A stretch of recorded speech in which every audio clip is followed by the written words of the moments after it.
Hello and welcome to this episode of Keep the High Balls Low. As always, I'll be your host, Lewis Barr. Tonight, I'm delighted to be joined by a guest who's had a really interesting career. Tonight, I'm joined with someone that's represented Middlesbrough, Liverpool, Sunderland, a few other clubs in there as well, and also dipped his toe into management. Tonight, I'm joined by David Hodgson. Hodgsy, first of all, thanks very much for coming on my podcast. Lewis, it's the other way around. Thank you for inviting me. I've seen some of your podcasts. Obviously, one with Maxi with Proctor, that was one I really enjoyed. So the fact you've invited me on is my pleasure, honestly. Thank you. Brilliant. No, it's great to have you on, David. We'll just go back to the start, if that's okay. You grew up in Gateshead. How was your upbringing, David? And when did you first fall in love with football? To be honest with you, there's a picture in front of me here on my computer where I'm sat on a wall with my sister, and I probably was, I think, two-year-old, and I'm holding on to this football. So obviously, it was always, my father was a very good player. He was an amateur, but had the opportunity to turn professional. So I was sort of, even though I think it was in my genes, I also had this father who really wanted his son to be a player as well. So I think from maybe the age of, I don't know, maybe 10 or 11 years of age, I started to realise that I probably had a chance, Yeah. Did you stand out right away as a young kid? No. Were you one of the kids that people knew would eventually move on to, say, a pro youth system? I don't think so. I obviously had qualities. One was pace, and I played in so many different positions. I actually played in goal for the B team before 18 games. So I'd play in goal for the B team, then I'd play out for the A team. I mean, I played district level, to be honest with you, but I never ever got selected for county level. And to be honest with you, Lewis, the truth is, I didn't go to school. Okay, my education side was shocking, and the county team were never ever going to bring a kid into the environment who virtually never went to school. So there you go. Who did you idolise growing up, David, in football? To be honest with you, I think that got me pace because I lived, which was predominantly a Newcastle fan base, and I supported Sunderland. So if you don't learn to run quick, you're going to get a goddamn kicking. So I think the pace came into it then. So Sunderland was my team as a kid. Colin Todd was my idol, and albeit he was a defender, he'd gone to side as a young lad himself. I think 17, Colin, when he got the first team at Sunderland, and he was just a player that I would be drawn to on a match day. So when I would go to Roker Park, I tended to watch Colin, which was crazy because, as you said, he was defender and I was a striker. He was my idol as a kid growing up, Colin. How did you eventually come to sign with Middlesbrough? How old were you then, David? Well, actually, I signed it at 15, only because of my birthday. My birthday being August basically meant that when I finished school, I was still 15 years of age. But mine was I had a difficult decision. I'd gone to Ipswich as a young boy at 14 when Bobby Robson was in charge, and done so well that, and this is the bit from the education, they actually invited me and spoke to my father. They want me to go to school there. So no disrespect, I didn't go to school in Gateshead, so it was highly likely I was going to go to school in Ipswich. So I declined it, and my father did. And then I went back down for near enough the time, just as you're turning 50, when the decisions are made. They invited me down. There's a group of lads from the northeast, and it snowed virtually every day. And so we weren't training, and we weren't even kicking a ball, simply because the one surface that was available was for the first team. So we were stuck in a hotel. So I took it upon myself, because I was a bit of a silly lad growing up, as I said, education aspect, school, and all the other things I did wrong. I decided to blow the lights in the hotel, and by doing so, it meant we all could go home. Unfortunately, one of the lads, and I don't mind this, by the way, to this day, one of them obviously stepped forward and said it was me, and which it was. So he was honest, and I never ever got invited back to Ipswich. And my father kept asking, what could have gone wrong, because they wanted you to go to school there, and then all of a sudden it all went quiet. I didn't dare tell him. So from there, chances were still there, and I had a great opportunity at Bolton Wanderers. They were then in the top flight, and I got offered a 2-year apprenticeship and a 2-year professional, which is technically 4 years of my career taken care of. And I had a big decision. I either signed for Middlesbrough on a 2-year apprenticeship, or I signed for Bolton on a 4-year agreement. And I asked my father, and I'll never forget the words, and I use them today to my daughters and to other people. He said, if I tell you which decision, if I tell you which club to choose and make the decision for you, and it goes wrong, you'll hold it against me for the rest of your life. He said, the decision's yours. So I took the difficult one, which was 2 years, and I'd like to think that I didn't look back, you know. You mentioned that you were up to no good most days as a kid, and you mentioned that you got 2 and 3 chances. Do you think that football saved you in a way? Do you think if that opportunity wasn't there to sign for Middlesbrough or Bolton, do you think you might have went down a different path? And I don't think so, because the lads who I grew up with, and I can name them all, just reel them off now. The group of lads I grew up with turned out to be bad lads. They all turned out to be good lads, hard-working lads, all ended good jobs in theory 4-hour day type thing. So from that point, maybe not. But I think I bordered, which I won't disclose, I bordered on one or two real stupid things, which probably could have cost me dearly at the time. But however, listen, I was a child. I was growing up in a rough area of Gateshead in theory. I come from a good family, truth, but it was the socials for how I grew up, which probably could have taken all away from me, you know. You say you were 15 at Middlesbrough. Was that like did you have to do jobs around the stadium and around the training ground? Absolutely. The apprenticeship in those days was I'm going to say tough. It wasn't like going down the pit. That some kids had to do in terms of the work we had to do, which is all back then was the standard stuff. But obviously cleaning boots was cleaning the balls, letting them down every day, blowing them up again every day. Doing the pitches at the end of the season, doing the stands, painting the seats, all of those things were all apprenticeship back then. To be honest with you, I would say that if that still remained in football today, the kids who are coming into football, I think they'd be better players for it, personally. But anyway, no, I totally agree. Yeah. Do you think that can ever come back, David? Do you think that the kids would react just too badly to that? Yeah, no, I think it's not so much that. I think we've got we're a society full of correctness in theory, and for which, because listen, nothing wrong with that. Don't get me wrong, but I think the decisions made, sort of example, is to in the football side, doesn't make them better people. Doing the hard work, being respectful to the pros, looking up to the pros as an example for it. For a word to use, and that makes you a better person. That makes you more appreciative. Whereas today, I think the kids just get so much too quickly. The parents aren't ready for the packages that these kids get today, so the kids certainly won't be ready. And I think in our day, the parents, my parents never thought, "Oh, my son's going to become a footballer. What am I going to get out of it?" Whereas today, that unfortunately is the case. The parents are heavily involved in the financial aspect of youngsters signing for big clubs today. Crazy. Yeah.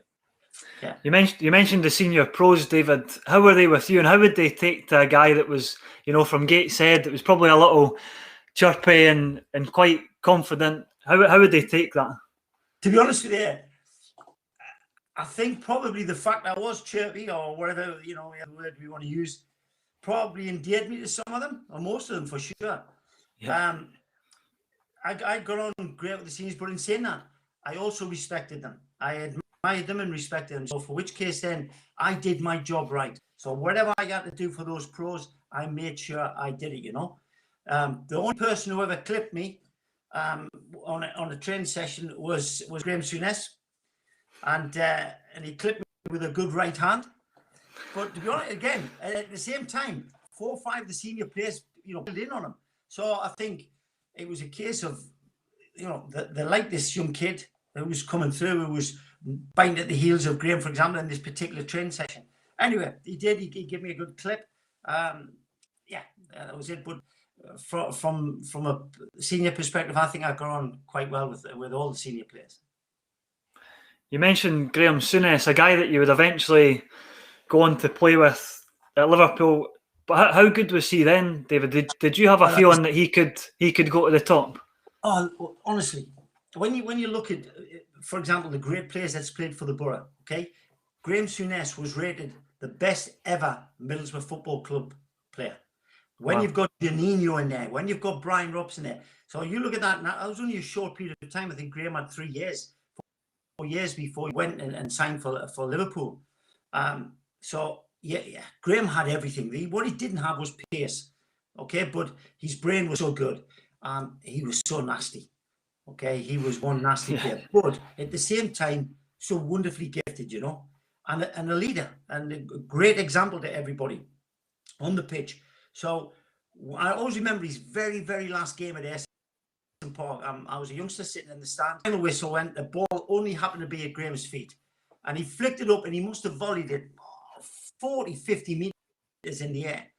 And it was like once when everybody sort of heads went up to watch where this ball was going, and as it come down, he caught it between his calf and his hamstring, flicked it, kicked it away, walked off, and of course from then he signed for Liverpool. But it was one of those moments which was like, it was like in slow motion, and to have the nerve to do it was incredible. He pulled it off. Yeah, Graham was a phenomenal player. Phenomenal. Yeah. Would he help you at that time, David? Would he pull younger guys aside, or was he more lead by example and you have to follow? This is how it's done. No, I didn't get that close to Graham at that point because I was still nervous. So at that point then I was 16. He probably may have done with the lads who were 1 or 2 years older than myself.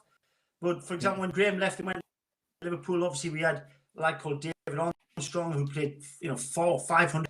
Jim Platt the same, John Craggs the same, Willie Madden, Stuart Bohm. These were people who played 400 or 500 games for Middlesbrough, each, for example, and they were all supportive of the kids.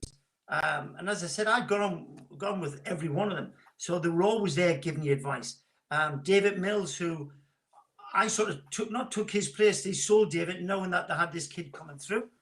But even then, David was also very helpful. John Hickton, who was a Middlesbrough legend. And when I say legend, I use that in the real term of the sense of the term. Yeah. And John was a fantastic for giving advice to us in reserve games, and talking to you after the game. So all those things you absorb when it's good advice from a good pro, Do you think that's something that's also missing as well, David? I mean, I know up in Scotland we now have the under-23s league, but you mentioned there that you were playing reserve football with first team players and maybe guys that were coming back from injury. Well, that's how it was, and I'm not sure on your age group whether that was a case for you. The under-23s, there's no purpose to it, in my opinion, because the seniors don't play in it. The seniors today, if they're out injured for a while, they might play, well, even not, might even play just one game. They tend to get fit by the fitness instructors in the club, sports scientists, etc., get back onto the football field. So I think the 23s is a no man's land fixtures, the team sheets, to be honest with you. And I think the quicker football gets rid of back to the system, at 18, people have to make a decision. Are you good enough? Has he got a chance? Or do we give him a chance? And if they give you a chance, it'll be a 1-year contract, and by 19, you've either took it or you're gone. Whereas today, they're playing 21, 22 years of age, and they're not anywhere near the first team. So where's that productive? It's a backlog. It stops the other kids coming through. These lads finish at 22, they get released. They've never played real competitive football, so the teams lower down don't take them. And then all of a sudden, and that's probably where there's a lot of depression comes into football, because these kids have held on to a dream for longer than what they probably should have done, and should certainly been released earlier. Yeah. When did you get close to the first team? When did you get closer to also making your debut as well, David? I made it at 18. Craig Johnston, who was in my age group, Mark Proctor, who was just slightly younger than me, 1 year younger than me in theory. We weren't in terms of age, because I was sort of 17 and Proctor was 17 at the time, but they got into the first team in front of me, Craig Johnston and Mark Proctor, and I followed straight after. at 18 years of age. So I was in then. I was in the squad. I got included. I remember going up to St. James's Park and being part of the squad that day. Didn't get on the bench. Just the fact I was in the environment and the pre-match meal with the players and sitting in the changing room, all those things were taking place when I was 17. So you're sort of getting prepared for it, you know. Yeah. Do you remember your debut? Do you have much memory of coming on and your first start as well? Yeah, my first start was against Bristol City, and I'll tell you a little story. I was, when I look back, it was not nice, but at the time it was part of football. And we had a coach, Jimmy Greenoff. He was the coach with Big Jack Charlton, and he stayed on at the football club. And John Neal was the manager, and I was making my starting debut at home against Bristol City. And at the back for Bristol City, God bless him, was Norman Hunter and Jerry Gow was in the side. Anyway, the story goes, at Ayson Park at the time, we used to have one area of the pitch where the fans were called the Chicken Run. And that group of fans would annihilate you if you weren't good enough, or you were below par, and you're inconsistent. They would annihilate you. And Jimmy Greenoff, the coach, says to me, right, Hodgie, I'm going to tell you something here, son. Best bit of advice I'll give you. The first thing you have to do is win the chicken run over. You win them over, you have a chance. So I'm probably 2 minutes in the game. Jim Platt plays a long ball down the middle. I go up and I smash Norman Hunter full on in the face and poleaxed him. He went down, and all hell kicked off. Jerry Gow was at the time midfield player. Emlyn Hughes was playing. They all piled in, sort of, hold on, this is not right. Well, who's this kid, making his debut, and he's putting Norman Hunter on his backside with an elbow. So that was my real moment I remember for my debut for Middlesbrough. And then fast forward a year to the end of the season. So we were technically, the last game of the season was against Bristol City away, and it was cancelled. So we played on the Tuesday night when the rest of the country all the fixtures. And I remember standing at the centre circle. I kicked off, give it to Bosko Jankovic or whatever.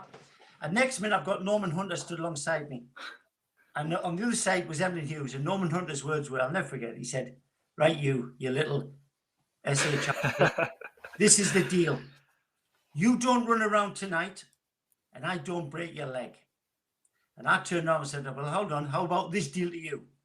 I run around, you don't catch me, and you don't break my leg anyway. And he laughed. But he was a Geordie as well, by the way. He came from my neck of the woods. And so, anyway, the point was, at the end of the game, I always remember he came up and he gave me the biggest hug anybody coming off the pitch, and had a little bit of banter about being a Geordie, etc., etc. And it never, ever, ever left me. And I met him on 1 or 2 occasions there later on in life, and he remembered, which was also very nice, But I always remember that incident, that very, very end of the season, last game. And that was the deal. But anyway, break my leg. It was a touch of class. I mean, things like that don't happen anymore, Hodgsy. I mean, no. Senior pros like that's a sign of respect, even though that he probably wouldn't have liked you, getting stuck in. He actually respected the fact that you could have a go as well. So, well, maybe I think he probably would have seen me on Match of the Day, or back then it was Match of the Day, or I think on a shoot on a Sunday. And being a Gateshead lad himself, he probably would have followed me because of that incident. And he'd probably seen me develop, and probably seen me playing for the under-21s or whatever. And so, so when we meet all that time later on, that was near the beginning of the season, and then all of a sudden it was the end of the season, there was some sort of admiration from him towards me as a player. But at the same time, this was Norman Hunter. This was bite your legs, Norman Hunter. So fantastic fella. You mentioned John Neal. How was he as a manager? Was he quite tough on you, Hodgsy, especially as a young lad? No.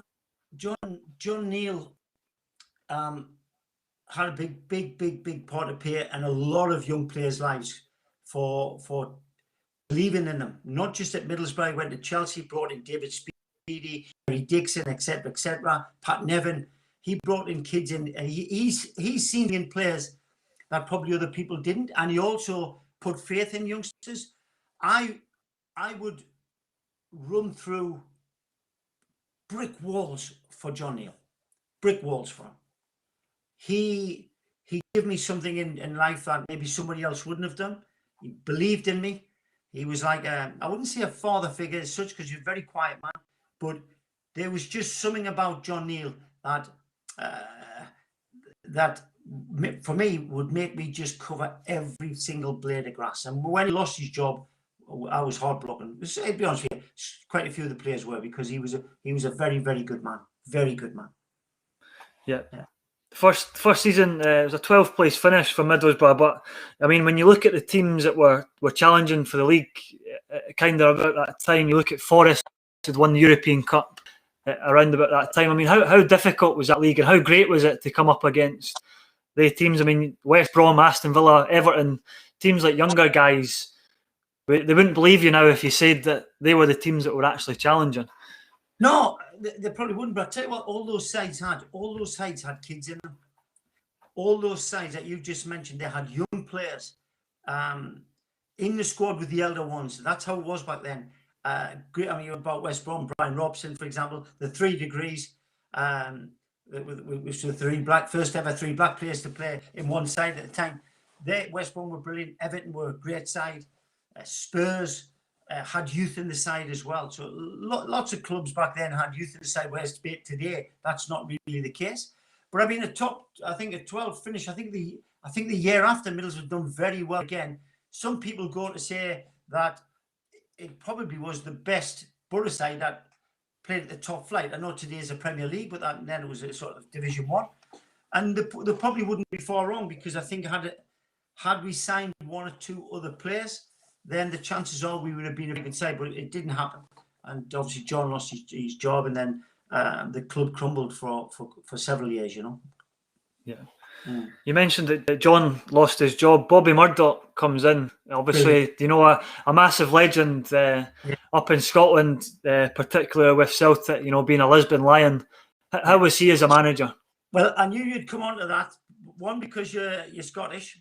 Yeah. Secondly, because Bobby is a legend in Scottish football, obviously Lisbon Lion International.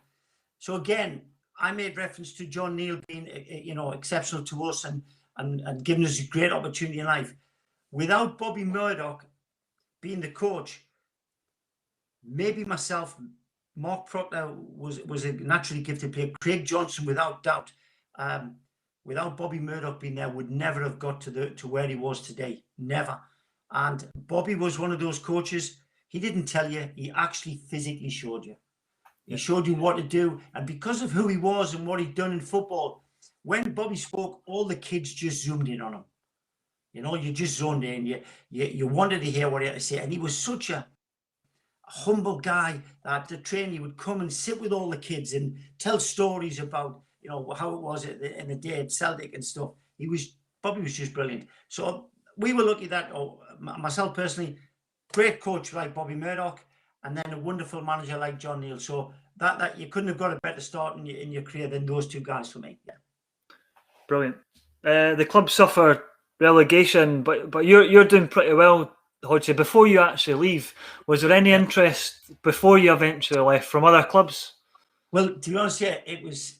I think my deal to Liverpool, and I'll tell you the story. I think my deal to Liverpool was done long before I even knew about it. Okay, and we returned back for pre-season and not sorry pre-season for the opening day at the ground.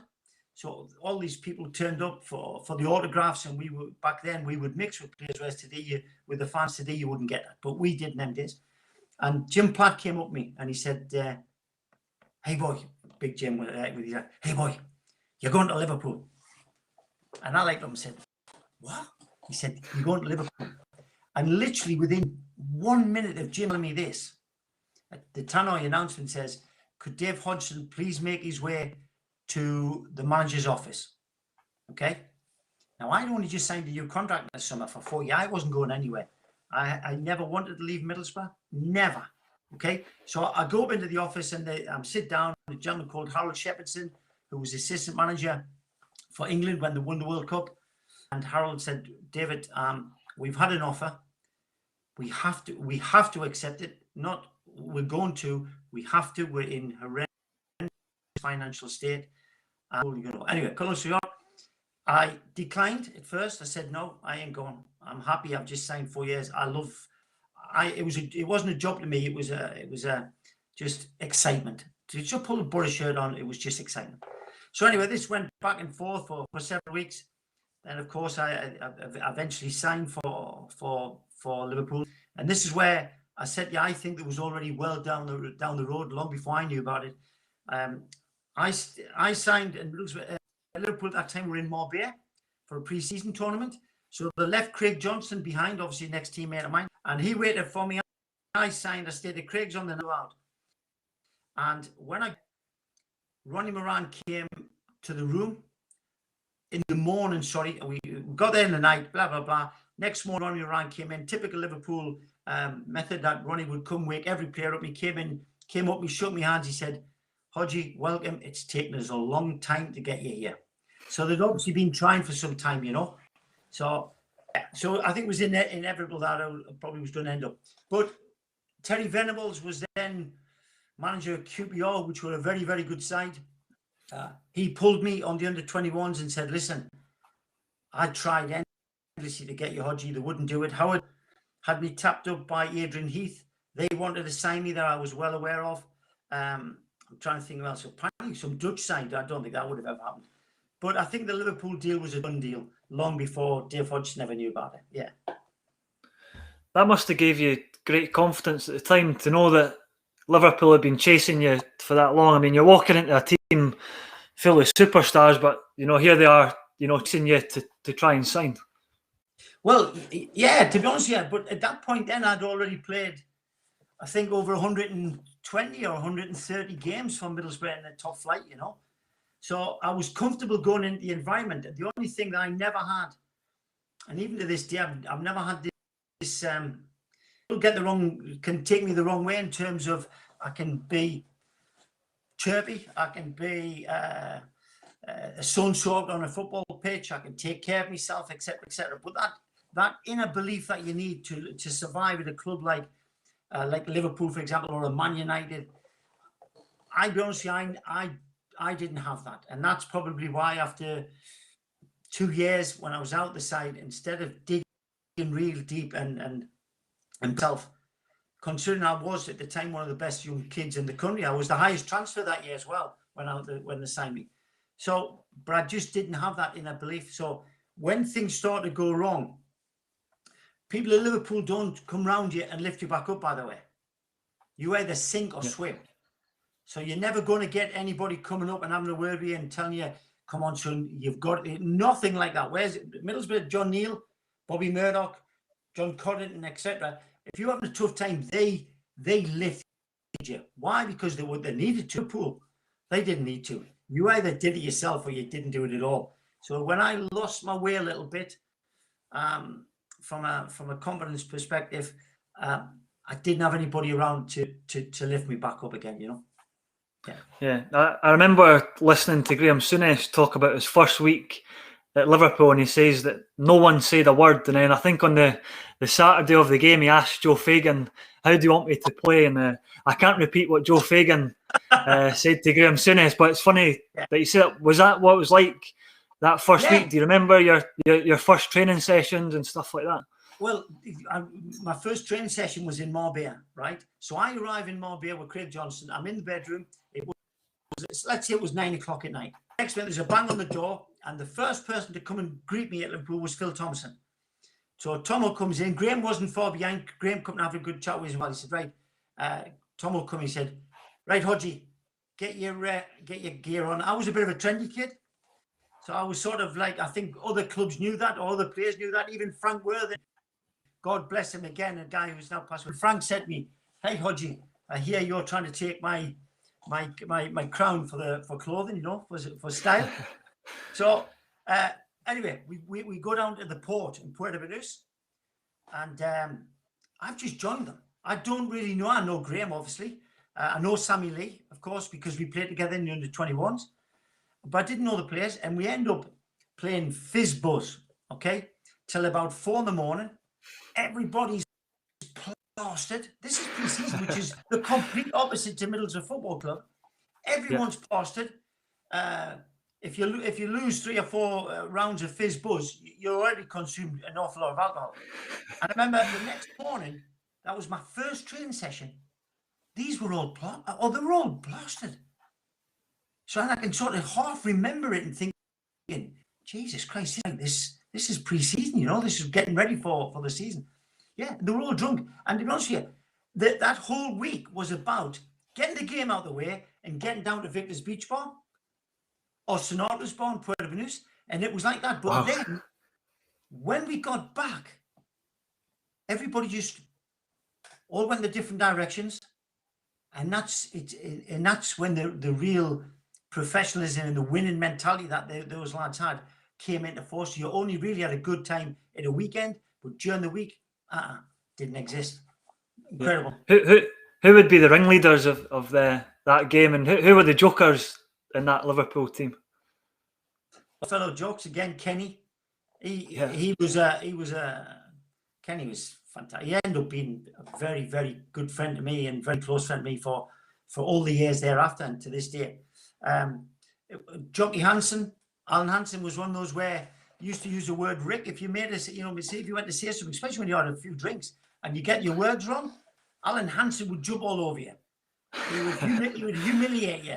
He would, you know, he'd tell you, belittle you just through humour. Bruce Groblaw was a clown, as we well know, funny guy. But I would probably say Kenny, Alan Hansen, of course, sharp as a marble. Who else? But look, there was enough lads in there who were good lads. They all were good lads, all of them. Yeah. There wasn't one of them with a chip on the shoulder, and there wasn't one of them that thought they were bigger than anybody else. Yeah. Who impressed you straight away? I'm guessing that Liverpool squad would have impressed you. Really stood out in the first few weeks. I think seeing dalglish firsthand, as opposed to being on the opposition to him, seeing him how he dealt with the ball. I wouldn't have thought in that first week in training, by the way, because as I said, they were always drunk. Every season game was done with alcohol in it. So we'll miss that out. We'll go when the season starts. So you've got Kenny who moaned like hell.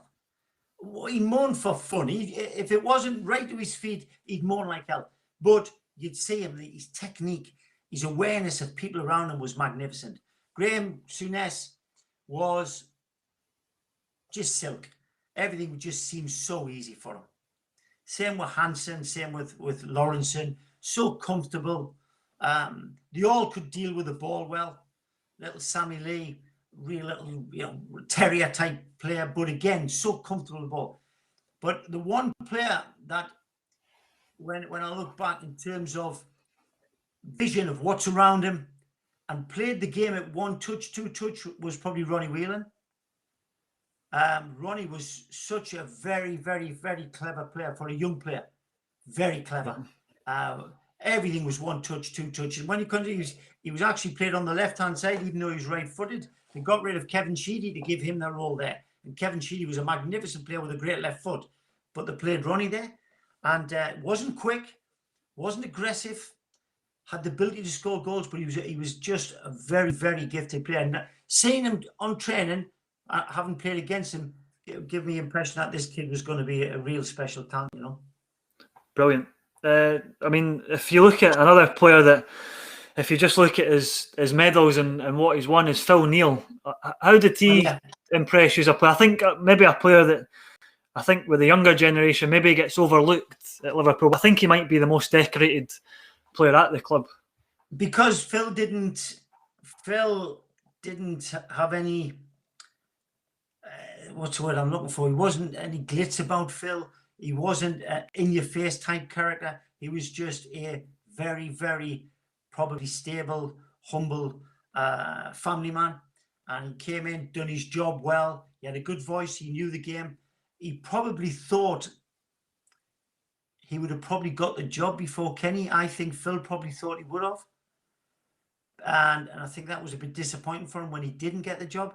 But I got on great with Phil. Both on and off the pitch, not so much socially, because I lived in the Wirral and these guys lived in Southport. But whenever we were on a trip or a tour or whatever, I had a very good friendship with Phil Neal as well, you know. So, but yeah, you're right. He's probably the most decorated Liverpool player. But you would never. I mean, I sometimes hear them when they do an interview or something, or they something similar to this, and they'll talk about how nervous. Phil used to have a glass of whiskey before he played a game in the change room, about that big. He'd drop it in one, and I probably didn't realise he was doing it because he was also nervous. Yeah. And I never ever seen that in that team. Alan Hansen, apparently his stomach used to turn like hell before a game. God knows why, because he was just so naturally gifted. It was incredible. So even though I was nervous, I actually thought they weren't. But yet when I hear the stories that they tell when they come on shows like this, that they were very nervous before games, it shocks me. But yeah, look at such incredible group of players, incredible group. How was Bob Paisley as a manager, and what would the day-to-day training look like? Was it pretty basic? He seemed like a guy that would just keep it really, really simple. Basic. Again, that really didn't do me any favors, because my game was based upon strength, pace, stamina, being able to go longer when others couldn't, and that's what used to happen in games. When I had a Borough shirt on, I'd still be going in the 90th minute, 94th, 95th, and other people were tired. Whereas at Liverpool, it was 5-a-side. So who am I to say that what they did was wrong when you look at all the trophies they won? Yeah. But I am in a position to turn around and say, unfortunately, how I was as a player and what made me the player that they signed when I arrived there, that ended. There was none of the sessions that I'd been given at Middlesbrough Football Club, one-on-one sessions, crossing the ball, blah, blah, blah. All that. You had a 5-a-side game. And when the 5-a-side was finished, subject to if it was the coaches involved, they'd keep the game going till they got a goal. Then that was it. It was finished. I mean, there was training sessions. Rushy was exceptional. The best finisher of Liverpool's history. We know that. Yeah. Very, very quick. He had training sessions where remember one, he actually got hypothermia. They actually physically, when I say they, I included, we actually had to physically carry him off the training ground, because he never run around on the training sessions. He used to stand around, and he was freezing cold because it would rain, it was hail, it was sleet, blah, blah. And that was Rushy for you. But come match day, electrifying. But again, Rushy, when I arrived there, Rushy had a tough time. He started to get goals at that point, but prior to that, they'd signed him, and he didn't believe in himself. A bit like myself, probably similar background in theatre, and when we got to know each other, we ended up being very good friends. Rushy didn't believe in himself enough, but the people in the football club did. Once he started scoring goals, Rushy became indispensable there. And the players knew that. And that probably gave him that ego that he needed to constantly be at the top of his game for a club like Liverpool, because he knew the players admired him around him. Yeah. So obviously, you said that he would come alive during the games. Would that be the same with his partnership with dalglish? Is that something they just didn't work on during the week? You couldn't work on it. It was 5-a-side games. You never passed the ball more than 10 metres. But yet Kenny'd pick a ball out and drop it 40 metres, 50 metres, rush it beyond it. It was just telepathic. The thing was, Kenny Dalglish was, one, a magnificent goal scorer. Two, he had a phenomenal football brain. So he basically knew exactly where Rushy should be, because instinctively he would be there anyway if he was in that position. But at the same time, Rushy knew that if he was to find half a yard, Kenny Dalglish would pick him out. That was a fact. But listen, I went there. I think I'd got about five or six goals. Rushy hadn't even got off the mark. I stayed on 5 and Rushy ended up on 35. But yeah, that's what Rushy was like. He just needed one chance and finish it. Yeah. You mentioned you made a great start. You scored your first goal against Arsenal at Highbury. That must have been a great moment. Did you feel like you really arrived? I know that obviously you said that you didn't really kick on from there, but at that moment, that must have been a great feeling to go there and play for Liverpool. Yeah, listen, it was. I had a very good first season. Okay, very good first season. I picked up an illness, and I had a bit of a fallout with Joe over this. We were playing Brighton away, and I woke up in the morning. I lived on my own over in the world, and I woke up in the morning and I collapsed. I fainted. When I come round, I wouldn't know if I'd been out 1 minute, 2 minutes, or 3 minutes, because I was on my own. And I decided to get in the car and I drove into the ground. We were playing Brighton away on that night. We were flying down. I got to the ground about 9:30, 10 o'clock. Joe was there, Joe Fagan. He was assistant manager at the time. And I said to Joe, listen, I've fainted this morning. We were playing the cup final at the weekend, right? And I was in the side at this point. So I had been in the side for the Brighton game. And well, I was in the side for the Brighton game, and I certainly probably would have been in the side for the League Cup game. And Joe said, blah, blah, blah, go home, you'll be fine, get your kit, get you ready. And we flew down. When we got there, Craig Johnson had to ring the club doctor and say, you have to come here now. Hodgsy's in a bad way. So cut long story, I was out for about 6 weeks, 5-6 weeks with Quincy's. Nobody came from Liverpool. Again, that's just typical Liverpool Football Club. But the first person I seen when I went back after about 6 or 7 weeks was Joe. And he didn't say anything. And he didn't say, Hodgsy, I'm sorry I got it wrong, blah, blah, blah, or anything like that. And I sort of held that a little bit in the back of my head against him. So when Joe got the job, I didn't endear myself to Joe. And that's when Joe went out and brought Michael Robinson in. God bless him, Jesus. We've said that tonight on so many players. Brought Michael in, who happened to end up being a very, very good friend of mine. And I sort of found myself out of the position. So I bombarded Joe for transfer requests. I think Michael wrote them all out for me. He must be about 24 something. He used to put them under his door in the morning. And anyway, cut long story short, I didn't play particularly many games in that second season. I was on the bench a lot, to be honest with you, but getting games and starting games was few and far between. And then, of course, at the end of the second year, I'd made my mind up that, listen, this is where I should have dug in and fought to get back in. I was good enough. I know I was good enough, but I didn't. I took an easier option, and I went to see Joe, and I wanted to leave the club, you know. You still had good form in the cups when you were back in the team. Yeah. Why do you think Joe just didn't let you kick on from there? Why do you think there was? Do you think that he'd remembered what had happened before and maybe held a grudge? Because I don't know. I'll interrupt you, Lewis. I don't think they hold grudges at Liverpool Football Club. Yeah.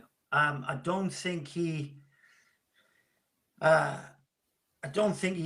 realised that I disliked him for that little minor incident. But at this point, he's brought Michael in, and Michael was doing quite well. He forged a reasonably good relationship with Rushy, and again Kenny as well. And then at the end of that season, we brought in Paul Walsh, but he brought Paul in, and Michael went. So it was crazy. But we played Everton in the Charity Shield, which technically was my third Charity Shield for Liverpool Football Club. We played thinking, and we were getting beat. And I actually said to Joe, Gaffer, you've got to put me on. Anyway, I didn't get on in this Charity Shield game. So on the Monday, I went to see him, and I said, Gaffer, listen, I've got to get away. I'm not going anywhere. Yeah, I'm not getting the side. And honestly, Lewis, this is a true story. I've got to see him in his office. He says to me, where do you want to go? Okay. And I said, I'd like to go home. I'd like to go to Sunderland. Now, to be honest with you, I knew Sunderland wanted me. Okay. 2 or 3 of the lads, Mark Proctor in particular, was still at Sunderland. He was talking to me. We didn't have mobile phones back then, but, telephone call on the, Hodgsy, the Gaffer really wants you here, blah, blah, blah. So I tell this to Joe, and he says to Sheila, who was his PA, Sheila, get Len Ashurst on the phone. And Sheila dials the number, Sunderland Football Club, Len Ashurst. Len Ashurst comes on the phone. She says, yes, Joe, I've got him. He said, just hand it to Hodgsy. Right? So the hand made the phone. Oh. So I've got Len Ashurst on the phone. And Joe says, my gaffer, obviously, Joe Fing says, ask him. I said, hi, Lenny, it's David Hodgson. And he was shocked because he didn't expect this. I said, I'm just stood here with my gaffer and we're having a discussion. I've asked him, I would like to leave the club, blah, blah, blah. And he's asked me where I want to go. And I said, Sunderland. And he said, if you want to go to Sunderland, I have to ring. I said, so they've handed me the phone. I just want to tell you that I'd like to come to Sunderland Football Club. And he said, put your gaffer on, David. I put the phone down. Joe said, go off to train. I'll see you at the train. And then they struck a deal. I mean, that would never happen today. Never in a No. million years would a club say, you want to go somewhere, you ring them. Incredible. And that's what happened. Wow. And then the thing from there is Joe rings me at home, leaves a message on the answer machine. Hodgsy, it's your gaffer, go to Sunderland Football Club. And these exact words, and this is what's haunted me for the rest of my life. He said, give me a call when you get up tonight. I want to have a chat with you. So I rang him. I had his home number. And he said, right, listen, I do want you to sign tomorrow until you speak to me. Okay? So I said, okay, gaffer. I get to the ground. Len Ashers gets me up for 7:30 in the morning. By 8 o'clock, I'd signed. So I ring to Melwood training ground. I get put through to Joe, to my gaffer. Hi, gaffer, it's Hodgsy. How are you, son? Good. Everything going well? I said, yeah. I said, by the way, gaffer, I've signed. He said, the biggest mistake of your life, son. I wish you well. Put the phone down. Wow. How do you keep an idiot in suspense for the next 45 years of your life, in my case? Because he never, ever told me why. I did know that he was wanting to convert me to a right side midfield player. And Sammy left not long after. Craig Johnson made the role his own in the end. But he obviously seen that because they'd used me in 3 games against Spurs.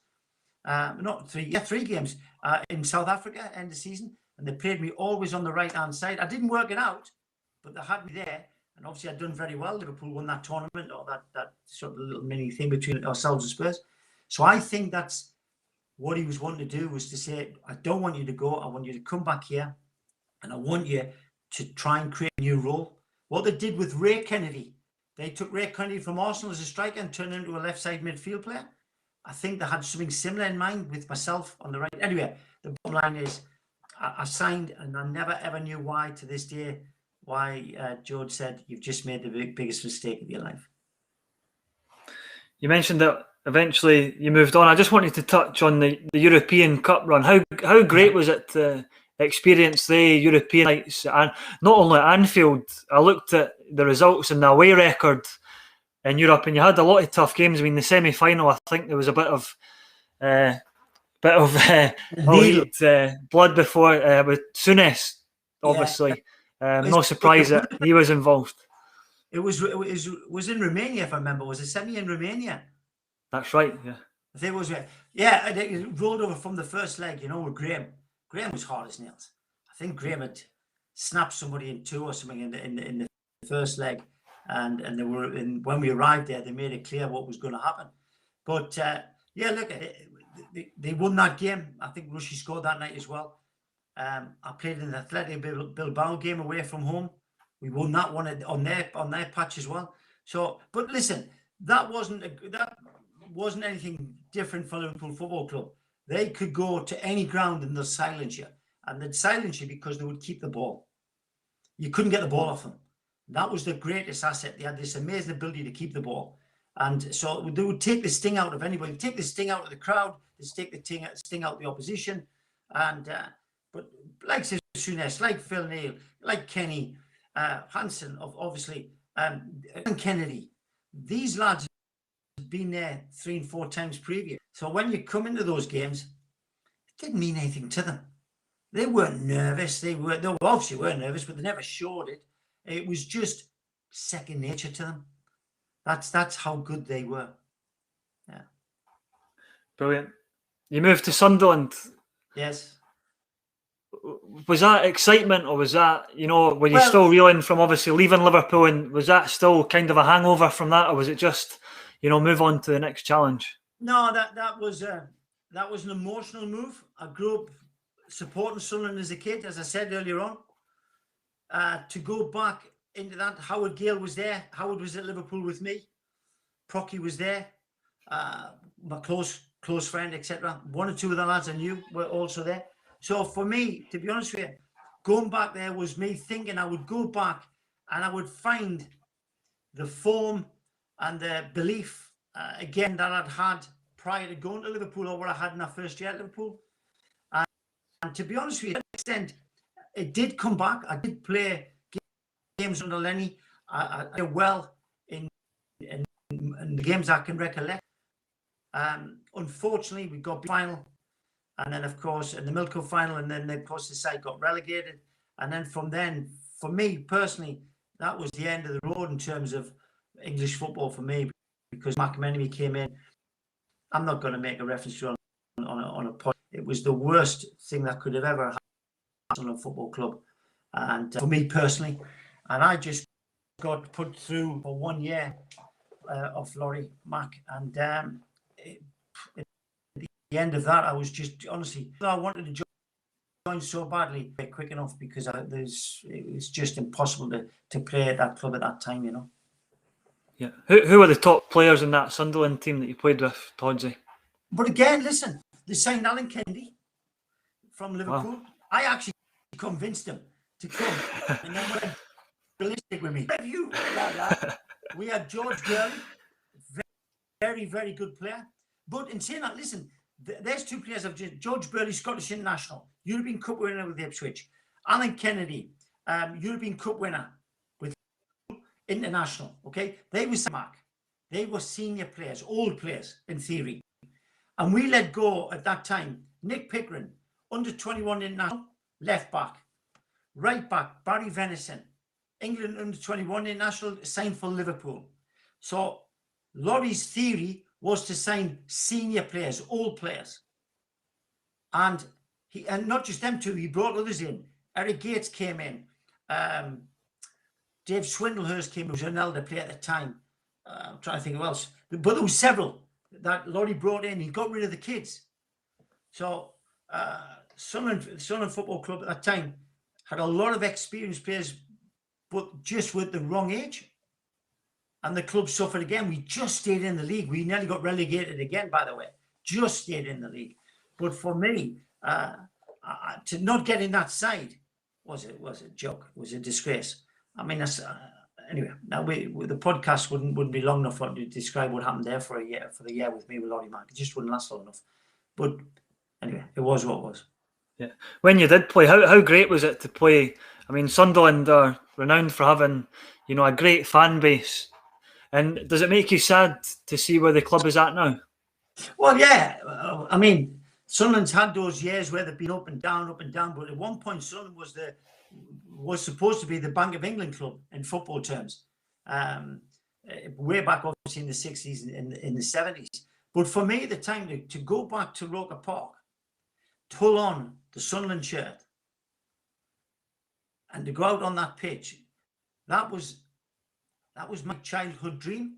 Even though Middlesbrough became so close to me in my heart, everything, I was actually going back to where I stood in the terraces. I stood in the Fulwell end. I went to away games. So I was a proper Sunderland fan who idolised Sunderland Football Club. So to go and play there, and knowing that my mates, that group of lads I told you about, who I grew with, to know that they were on the terraces, watching me, was like, wow, this is, how can this get any better? Theory.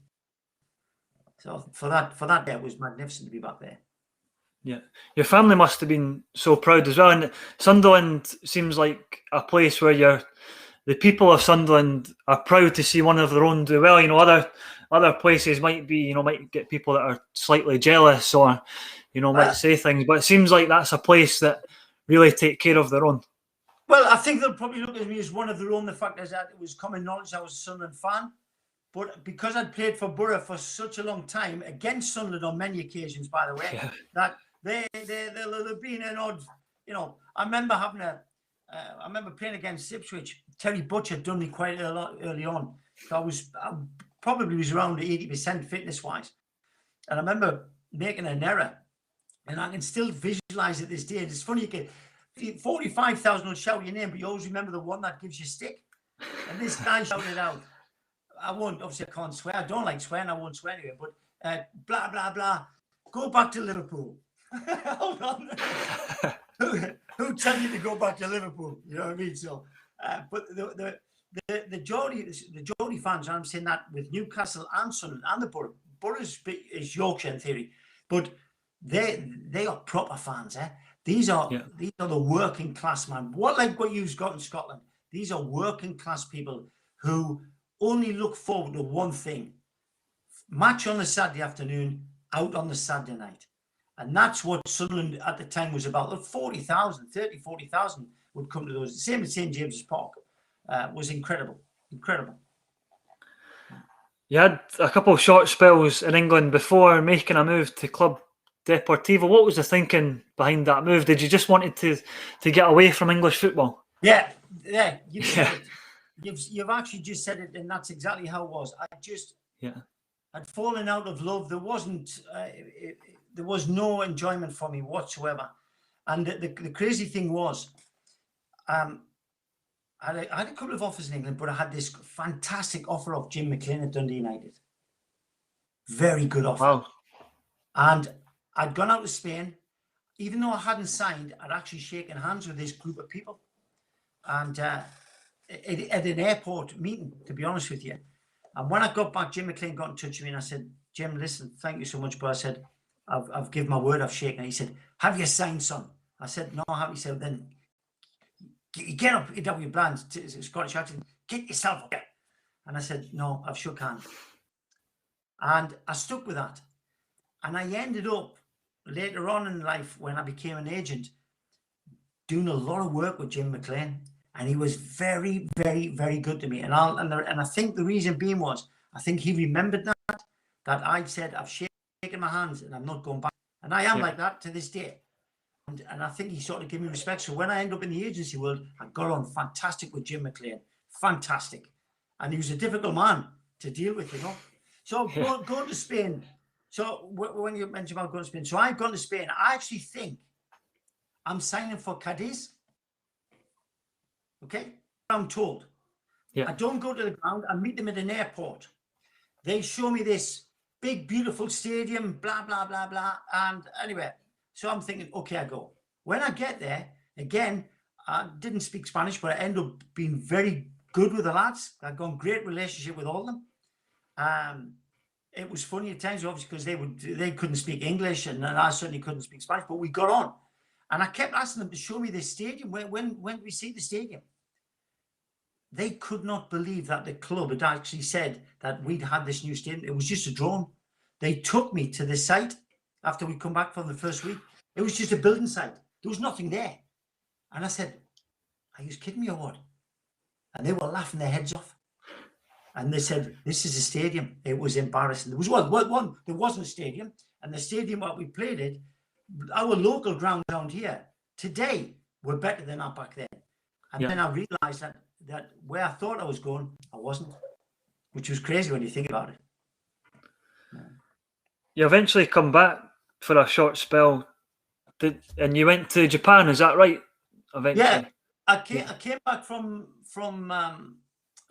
Spain. I signed for Sheffield Wednesday, which I'm going to say today was the best thing that ever happened to me, because whilst at Sheffield, I lived with a lad called Kel Mohannan, who was a teammate of mine at Borough. His wife, and then the girl who now was my wife of 30 odd years, Beverly. I met my wife when I came back to Sheffield. So for me, all that path, wherever I went, ended up at Sheffield was the right path to go down. Yeah. That's in my opinion. Okay, my wife might not agree with that, but I'm saying that. Okay, so for all the things that I regret and all the things I think, you know, I wish that this had happened, I wish it happened. At the end of the day, it was a path, and it led me to meet my wife. I met my wife within the first month, 6 weeks of arriving in Sheffield. You know? But again, that was like a bizarre story, because I was actually signing for Frank Burrows, who was at Cardiff. Frank was at Sunderland with Len Ashurst, my first coach, and he was also there with Laurie Mack, and I had a phenomenal relationship with Frank Burrows. And I was signing for Cardiff.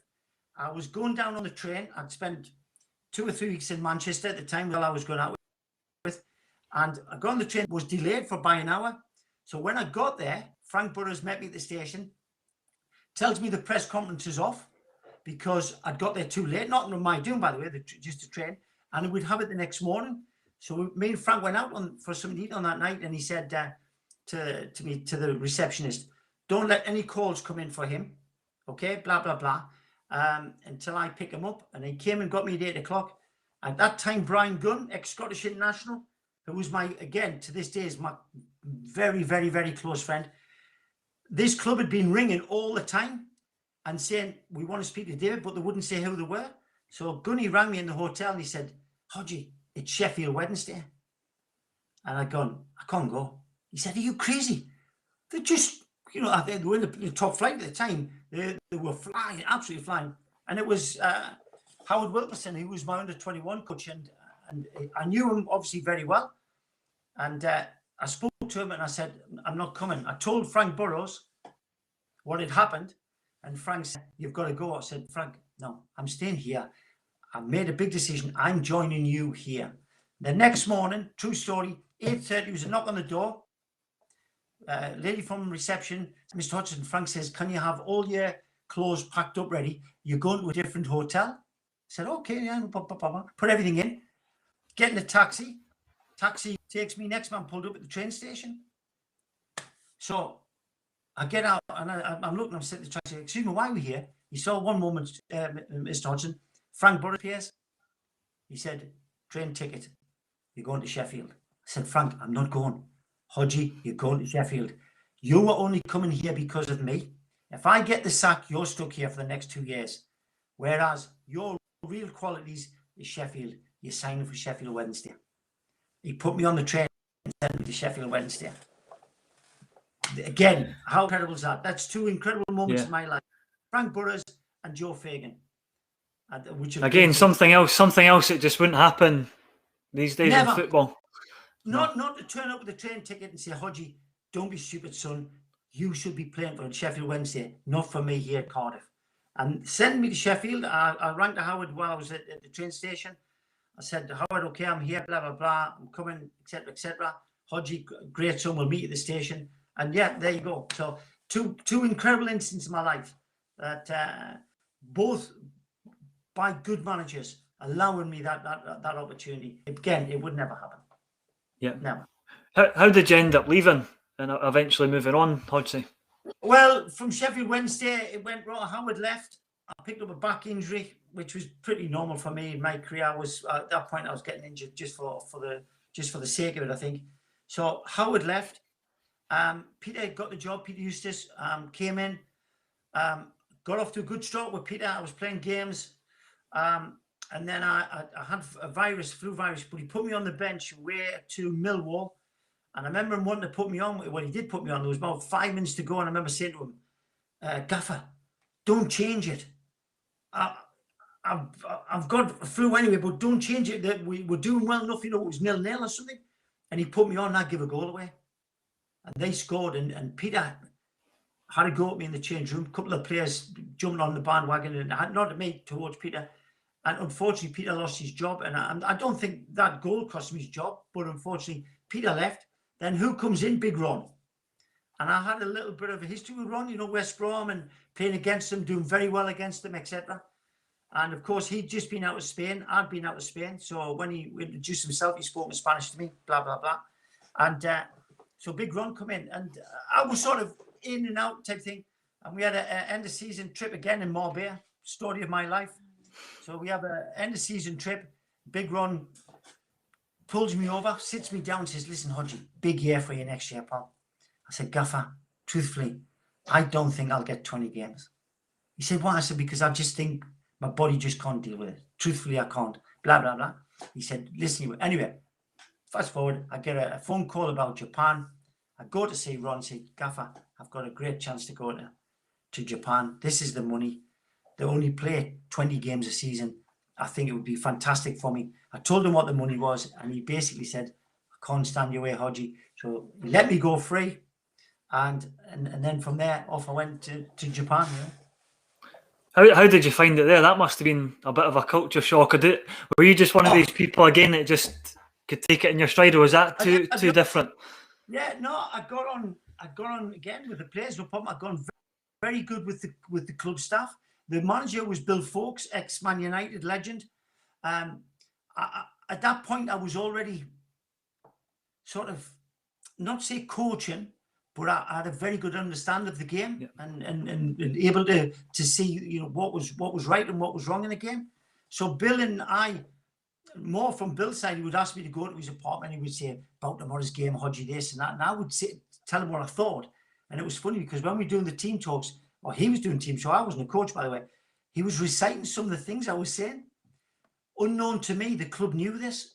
So I had the 1 year with Bill, and then I decided at the end of the year I was coming back, but they actually offered me the job.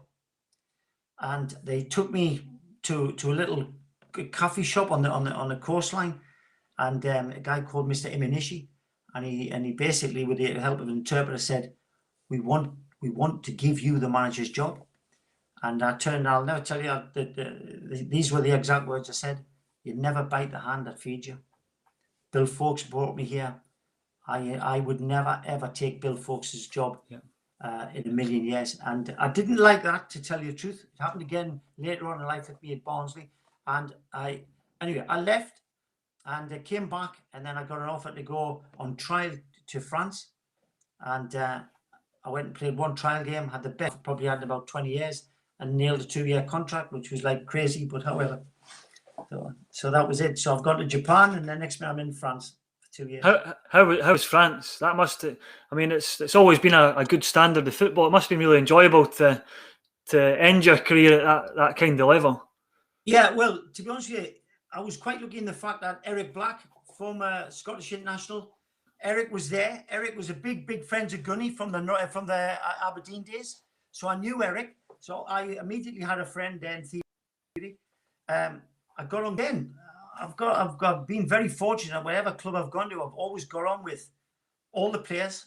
I had a great relationship with the players, and I ended up having a very good relationship with the club in itself. Albeit I had a few financial problems with the club, not paying contracts, etc. The guy was Patrick Razarel, chief executive, CEO for nearly 35 years. I still speak to him to this day. I still have conversations with him. Joel Muller, I said, was the best coach I'd ever worked for. And I tried to get him to join Kenny Dalglish at Newcastle at one point, because this guy was a phenomenal coach. Yeah. And then, of course, a group of players that I ended up having a long-term friendship with, quite a few of them. One of them, unfortunately, a guy called Philip Schuth, again, God bless him, lost his life in a car crash. I ended up being very good friends with Philip for years thereafter. So, albeit I didn't really like the French mentality, to tell you the truth, how it was. I lived in a strange region. It was sort of borders between France and it was a sort of a dour mentality. But I got on great with the players. I got on great with the coaching staff. And yeah, but at the end, that second year there, I had again injuries, back injury. I remember scoring a goal in training, which was like a bit of a wonder goal in theory. One of the lads jumped on me back, and I just crumbled. My back had gone. So I was forever fighting injuries. You know, it became very difficult. So I basically decided. I was only 31, and I decided that was it. When I got home, I retired. How do you look back on your career as a football player? You must look back on, you know, a lot with a lot of pride, you know, coming, you know, you said the boy that was, you know, up to no good and always causing mischief goes on to play in these different countries with all these great players. I'd love to spend some time with a proper psychiatrist to see if what I did do was good or not. I have a lot of regrets, unfortunately. Yep. I have regrets that I was good enough to go to Liverpool Football Club. I was good enough to stay there. And I didn't. I shot the towel in, walked away from it. So I have quite a few regrets in terms of how it could have been had I had a different mentality. But then at the same time, as I pointed out, the one thing that came out of this is I ended up with my wife. I've got 2 amazing daughters. So for that, I try and put all the regrets to one side and be grateful for what I ended up with. But, you know, I have medals. I had England caps. I didn't make the full, but I played B. I played under 21s. I won the cup with England against Germany. I played in both their legs. So from that perspective, I must have been a decent player. So I have to convince myself of that. So, but from a big scale looking and thinking where I was at a certain age, going to a club like Liverpool, why didn't I kick on again and become special? I would never become an Ian Rush because he was prolific. I would never become a Kenny Dalglish because he was just unique. I'd never become a Graham Souness because he had this amazing mental strength and he could play football. But I could have been up there and spent maybe 4, 5 or 6 seasons at Liverpool quite easily. I just didn't believe myself. I just didn't have that mental strength, you know. You said that you started coaching before you finished playing, and then you eventually get the manager's job at Darlington, and end up spending a lot of time there. How did that come about, Hodgsy? Well, to be honest with you, it came about. There was a guy, a guy called Barry Geldard, who I knew. He was a Middlesbrough scout in the day when I was a player. He actually got me there on loan. Barry asked me if I would have a meeting with him at Scotch Corner with a young player called Sean Gregan. So I said yes. So I went up to have a meeting with young Sean. He was just, well, he wasn't in the first team at the time. He was just a young kid. And he was asking advice, and I was giving advice and saying, listen, I think you should be on £250 a week, etc., etc. And then I get home on the night, and Barry Geldard rings me, and he said, Hodgie, he said, I've just put the phone down to the chairman of Darlington Football Club. I've told him I've had a meeting with you today, blah, blah, blah. Would you be interested in being the manager? Would you be interested in the manager's job? And it was something I'd always wanted, even though I had a fantastic company, agency company at the time. I was bringing more foreign players into this company than anybody else, and probably could have cleaned up. But that desire to manage, so I talked about it with my wife, and I said I'd take the job. So they asked me to go up, and I said, listen, I'll come up and meet you, but it isn't an interview. I ain't having any interview. And I went up, and they asked me, blah, blah, blah, about the money, etc. And I said, listen, I'll tell you what I'll do. I'll come here, and I'll guarantee I'll improve every football player in this club by at least 30%. Every one of them. Because they were second bottom, by the way, that season prior to me going. And then, so I went. I had a very good idea how I wanted to do training. I had a very good idea how I wanted to play. I was still a young lad, so I was able to train with them. I was still, in their minds, somebody who's not long been a footballer, so I think I got a bit of respect from that. I take care of people, and I make sure that everyone is treated exactly the same. I never was personal with the player, ever, in my entire. So I think we struck this wonderful bond, and we're still close to this day with quite a few of those players. I signed 3 players, a left back called Mark Bernard, who lived in the same village as me in Sheffield. I signed a young boy called Philly Brunwell, and I signed Gary Bannister. And then I left the club. I resigned over the sold a goalkeeper called Mike Pollitt, and we were sitting fourth in the league or something. And the sad thing was, I resigned at half time in a cup game against Rochdale, deliberately at half time, by the way. Jim Platt was my assistant, was supposed to come with me, didn't. And it was basically to put a gun against the club's head and say, I dictate who this club sells and who this club signs. Okay? Signing was my duty anyway, but they decided to sell this Mike Pollitt, the goalkeeper. So I left and Jim didn't come. Who we drew in the next leg? Liverpool Football Club. Wow. And my wife said, you've got to go back. Their club wanted me back. And I said, no, I'm not going. She said, David, you've got to go. You cannot pass up this opportunity. You'll go back against. I said, no, my word's my word. And I didn't go back. And it was 1 year later when I went back again to sign for them for the second time. I ended up 3 times at Dalton. But so I think they give me the job because they were bottom of the league or second bottom of the league. They had nobody who could find them players. They'd never sold a player. The club was in a financial mess. And I got rid of the financial debt within the first 7 weeks. I sold Adam Reid to Blackburn, cleared the debt instantly, and made sure all the managers who were still outstanding money all got paid. That was the deal. And then, of course, I signed players. I brought in foreign players, and the club had never seen that before. So they gave me that job on the back that I was an agent who had the ability to find players when other people couldn't. There you go. I didn't have any managing experience. Yeah. Did that experience, the experiences and the 3 spells maybe put you off management? Because you mentioned things there, and also there was a playoff final that you narrowly missed out on winning, but that sounds like all the ingredients to be a top manager. But was it the experience that just maybe put you off, or is it just because you've got other things in your life to? I think what we achieved. Okay, we got the playoff final. We should have got promoted. We had some very, very, very difficult times with people who run the club. We didn't have wages. People weren't getting paid. It was a constant struggle to keep the morale up. So from that perspective, I know from a man management point of view, I had all the qualities in the world. I played football with a sweeper when nobody else did, but that was all because I'd played abroad. I'd played in Spain, played in France, played in Japan. So I had all those ideas. I'd worked for 2 years with Joel Muller. So I had all those things brought back into Division 2, which I'd never seen before.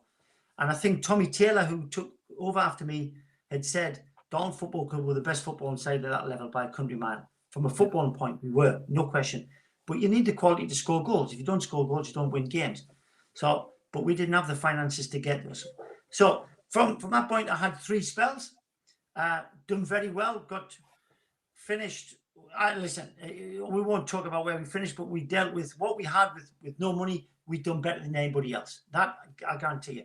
But when I lost my job, or when I was sacked on the 3rd time, I'd walked out the 2 previous. When I got sacked, how they sacked me was wrong in terms of if you want to sack a man, sort the contract out. Don't do what they try to do. They try to put something on me because I'd been an agent. They tried to say I'd been paying agents. Every single thing was wrong. Even the Football League said, David, let it go, move on, get yourself another club. But it hurt me so badly that I decided I wouldn't go back. And I had lots of opportunities. I had Bristol City had called me at the time. Obviously, Scarborough was local. I had Notts County. They wanted me at the time. They were flying Big Sam, had just left there. So there was opportunities for me left, right and centre. But I wouldn't go. Go. I've taken up a lot of your time, David, but I normally ask every guest to pick the best 11 of teammates that they played with. So if you don't mind, I'd love to hear 11. I know it's difficult. Jesus. You can have a subs bench, David. And listen, it would be so easy for me to say, well, the 1984 European Cup side or the 1982 league side. It would be so easy because, in all due respect, they were all great players. Okay. So if I was to think, so if I started to go, I probably really could go with Jim Platt because Platty was exceptional at the Borough, and obviously it was my first team involvement with a goalkeeper. But I'm going to go for Chris Turner. Chris wasn't a big keeper. Great voice, great athleticism, great shot stopper, very athletic. Played in a not in a poor side, obviously, but he played in a side that wasn't the best in the world, and he saved that football club on so many occasions himself individually. So I'll probably go with Chris in goal, definitely.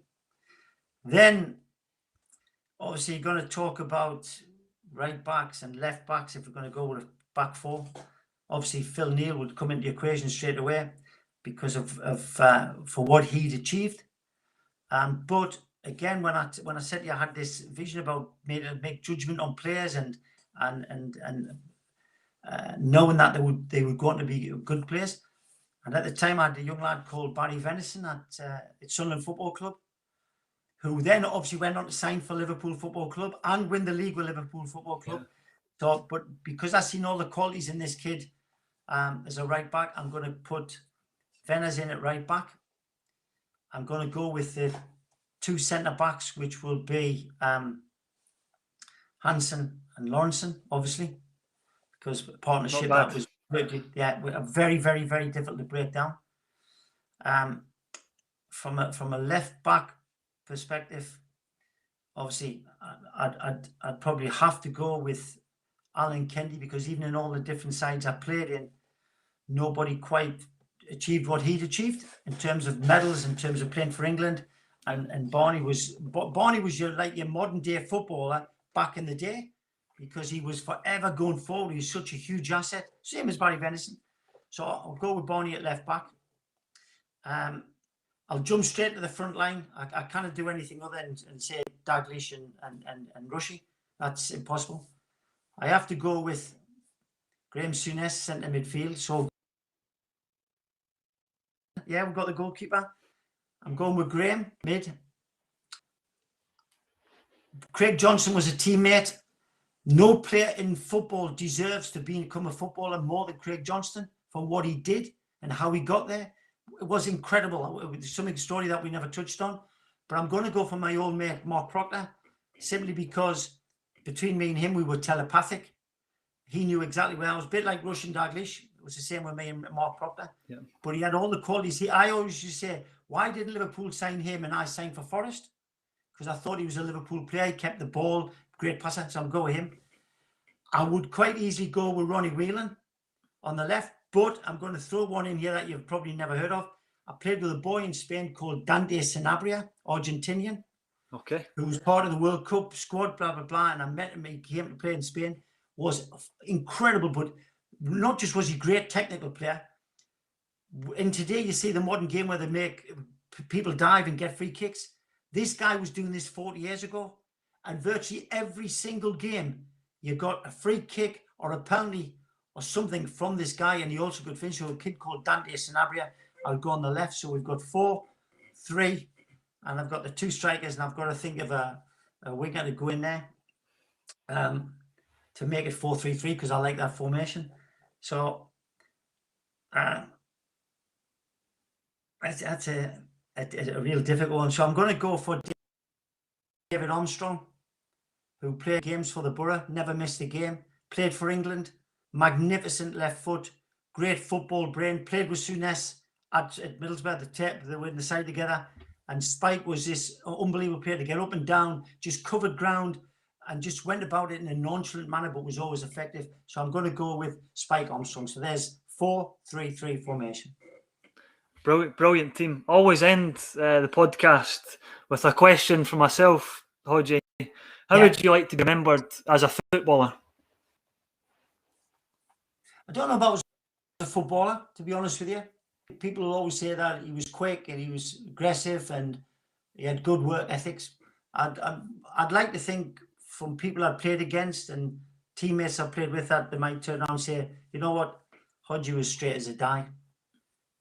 I'd settle for that above anything else, truthfully. And that's how I'd like it to be thought of. Just I'm straight as a die. That's good enough. I forgot to mention that you also wrote a book on your time at Darlington. Where can people find that book, Hodgsy? Oh, it's sold out. You can't get one. I was looking for a signed copy. It's sold out. It actually sold out, and that was probably one of the proudest moments of my life. The book sold out, which I was dreading the day it was going to end up in the bargain bucket and get slaughtered. But it sold out. Listen, I do believe that on an odd occasion there'll be one on Amazon if I want to read it. But that was again another one of those proud moments in my life. So yeah, 3 times a Quaker, all to do with Darlington Football Club, and a bit thrown in with about football clubs, etc. along the way, you know.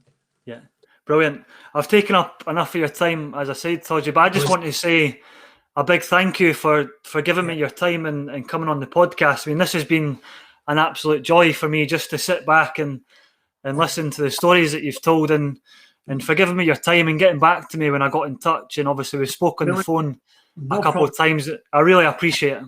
Now, I see what you're trying to do. I picked your LinkedIn to be on LinkedIn, and I've seen what you've done. And listen, if I can help you again with other players, then please, you only have to ask, and I'll try my best to get them to do it for you. Brilliant. Top man. Anyway, Hodgsy, until we speak again, take care. Same, Lewis. Thank you. Good night. Cheers. Ciao, ciao. Bye. Bye-bye. Good man.